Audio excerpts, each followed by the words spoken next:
Kam ardhur për të festu, për të shikuar si janë organizuar këtu në Prishtinë, më pëlqen shumë këtu në Prishtinë, edhe nesër kam me shku në Shqipëri, me shiku dhe andej që... Si po ju duket organizimi krahasuar me Shqipërinë?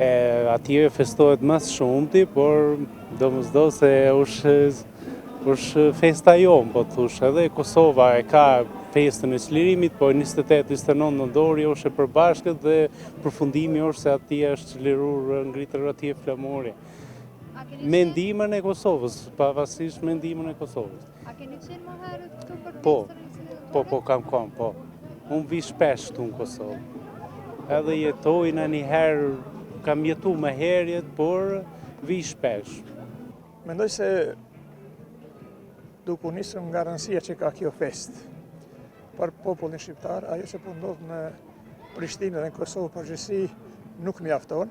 Mendoj se ka pas nevojë për organizime të cilat do të mbajnë hulën e shtetit, të cilat të angazhojnë institucionet e vendit dhe të cilat kishin organizuar të manifestime të ndryshme. Është shumë e rëndësishme që këto ditë po shkohet, po vendosen lule në varrezat e jasharëve, po nuk mjafton me ato. Mendoj se duhet ka pas nevojë shumë Kosovë për manifestime në cilën do të meshin pjesë krerët e shtetit dhe është mirë që presidentja Osmani sot është në Vlorë, po e ka pas vendin edhe këtu, edhe ajo me kryeministrin detyrë dhe me gjithë të tjerit, përfaqësuesit e institucioneve të marrin pjesë manifestime që organizohen këtu te na. Do të jetë një sinkronizim i plot, domethënë. Kryetarët e komunave janë përgjegjës për organizimet që organizohen komunë. Shteti, Republika e Kosovës ka nevojë dhe obligim që të organizojnë manifestime në nivel qendror.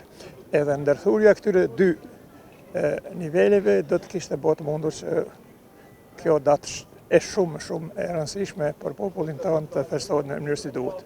Flamuri, vite ku flamuri. Nëse punën me dy krerë, më ka kalu në emrin më të bukrit, unë jam shqiptur me Besën Hadir.